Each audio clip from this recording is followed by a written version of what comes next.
नमस्कार। आज हम एक बहुत ही दिलचस्प सफर पर निकलने वाले हैं। भारतीय संविधान के बिल्कुल शुरुआती पहले 51 आर्टिकल्स का सफर।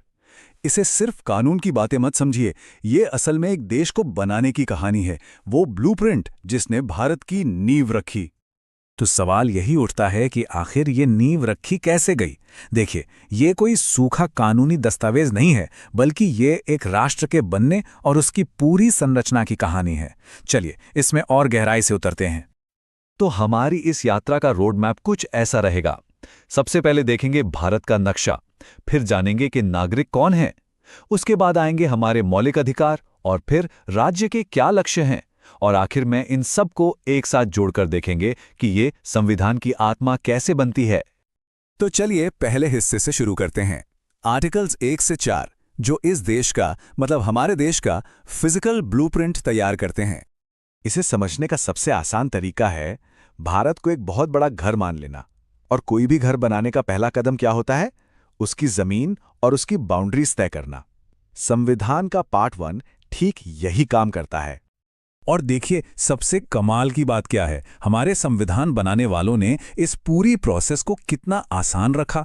आर्टिकल 1 वो तो घर का नाम बताता है, इंडिया दैट इज भारत। फिर आता है आर्टिकल 2 जो कहता है कि संसद चाहे तो नए कमरे मतलब नए राज्य जोड़ सकती है। आर्टिकल 3 घर के अंदर का नक्शा बदलने की इजाजत देता है, किसी राज्य का नाम बदलना हो या उसकी बाउंड्री। और आर्टिकल 4 तो ये साफ कर देता है कि इन सब बदलावों के लिए कोई बहुत बड़ा कॉन्स्टिट्यूशनल अमेंडमेंट नहीं चाहिए, एक सिंपल कानून से काम हो जाएगा। कितना प्रैक्टिकल है ना। ठीक है, तो घर का नक्शा तो तैयार हो गया। अब अगला सवाल क्या होगा? यही कि भाई इस घर में रहेगा कौन। तो चलिए देखते हैं कि आर्टिकल्स 5 से 11 इस बारे में क्या कहते हैं। बिल्कुल, यही वो सवाल था जो संविधान बनाने वालों के सामने भी था। एक बार भारत की सीमाएं तय हो गईं, तो यह तय करना बहुत जरूरी था कि इस राष्ट्रीय परिवार का सदस्य कौन होगा, मतलब यहां का नागरिक कौन कहलाएगा। संविधान बनते समय उस वक्त के हालात को देखते हुए नागरिकता के नियम बहुत साफ रखे गए थे। जो लोग भारत में रह रहे थे उन्हें नागरिक माना गया। जो बंटवारे के बाद पाकिस्तान से आए या जो पाकिस्तान जाकर वापस आ गए उनके लिए भी नियम थे। यहां तक कि विदेश में रह रहे भारतीय मूल के लोगों का भी ध्यान रखा गया। लेकिन एक बात बिल्कुल पक्की थी, कोई दोहरी नागरिकता नहीं। और सबसे बड़ी बात, भविष्य में नागरिकता पर कोई भी कानून बनाने का आखिरी अधिकार सिर्फ और सिर्फ संसद के पास होगा। चलिए अब आते हैं संविधान के उस हिस्से पर जिसे सच में इसका दिल कहा जाता है, हमारे मौलिक अधिकार। ये वो नियम हैं जिनके साथ कोई समझौता नहीं हो सकता। ये हर नागरिक का सुरक्षा कवच है। सोचिए, जैसे एक परिवार में कुछ नियम होते हैं ताकि हर कोई सुरक्षित और सम्मानित महसूस करे, ठीक वैसे ही हमारे मौलिक अधिकार देश के हर सदस्य को किसी भी तरह के अनफेयर ट्रीटमेंट से बचाने वाले घर के नियम हैं। ये असल में स्टेट की पावर पर एक लिमिट लगाते हैं। हमारा संविधान हमें मोटे तौर पर 6 तरह के मौलिक अधिकार देता है। और ये सिर्फ नियम नहीं है, ये वो 6 गारंटियां हैं जो हर नागरिक के सम्मान और विकास की नींव हैं। आइए एक एक कर इन्हें देखते हैं। तो ये हैं वो 6 अधिकार। पहला, समानता का अधिकार, मतलब कानून के सामने सब बराबर हैं। दूसरा, स्वतंत्रता का अधिकार, जिसमें बोलने से लेकर अपनी जिंदगी जीने तक की आज़ादी है। फिर शोषण के विरुद्ध अधिकार, धर्म की स्वतंत्रता का अधिकार, अपनी भाषा संस्कृति को बचाने का अधिकार, और आखिर में जो शायद सबसे जरूरी है, संवैधानिक उपचार का अधिकार। ये हमें पावर देता है कि अगर हमारे बाकी अधिकार छीने जाएं तो हम सीधे कोर्ट जा सकते हैं।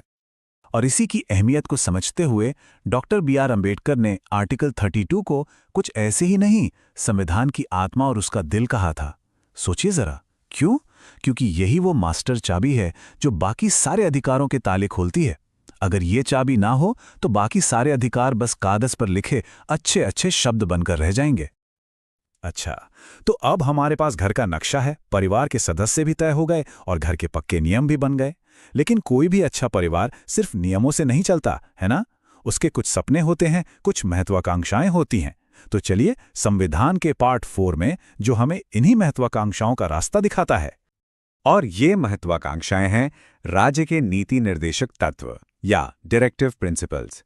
ये वो साझा मूल्य हैं, वो लक्ष्य हैं जिन्हें देश को पाने की कोशिश करनी चाहिए। ये एक बेहतर भविष्य का गाइडेंस है। यहाँ पर मौलिक अधिकारों और निर्देशक तत्वों का फर्क समझना बहुत जरूरी है। ये हमारे संविधान के डिजाइन की खूबसूरती है। देखिए, मौलिक अधिकार तो कोर्ट में लागू कराए जा सकते हैं। ये बताते हैं कि सरकार क्या नहीं कर सकती। दूसरी तरफ निर्देशक तत्व कोर्ट में लागू नहीं होते, लेकिन वो सरकार को एक रास्ता दिखाते हैं कि उसे क्या करना चाहिए। ये सरकार के लिए एक नैतिक कंपस की तरह काम करते हैं। और ये लक्ष्य क्या हैं? ये एक प्रगतिशील देश का सपना दिखाते हैं, जहां सामाजिक आर्थिक न्याय हो, जहां समान काम के लिए समान वेतन मिले, जहां पर्यावरण की रक्षा हो और भारत दुनिया में शांति को बढ़ावा दे। ये वो आदर्श हैं जिनकी तरफ देश को हमेशा बढ़ते रहना है। तो इस तरह हमने अपने राष्ट्र के ब्लूप्रिंट के सारे जरूरी टुकड़ों को एक एक करके देख लिया है और अब हमारे सामने एक पूरी तस्वीर साफ हो रही है। अगर संक्षेप में कहें तो इन्हीं पहले 51 आर्टिकल्स में हमारे संविधान की असली आत्मा बसती है। आर्टिकल्स 1 से 4 ने भारत का नक्शा बनाया, 5 से 11 ने बताया कि नागरिक कौन है, 12 से 35 ने हमें हमारे मौलिक अधिकार दिए और 36 से 51 ने देश के लिए लक्ष्य तय किए। एक राष्ट्र का पूरा ब्लूप्रिंट। और ये सब समझने के बाद एक बहुत बड़ा सवाल हमारे सामने आकर खड़ा होता है कि 70 साल से भी ज्यादा पहले लिखे गए 51 आर्टिकल्स, ये फाउंडेशनल बातें आज भी हमारी जिंदगी को, हमारे समाज को, हमारी राजनीति को कैसे गाइड कर रही हैं? ये एक ऐसा सवाल है जो आज भी उतना ही, बल्कि शायद आज और भी ज्यादा जरूरी है।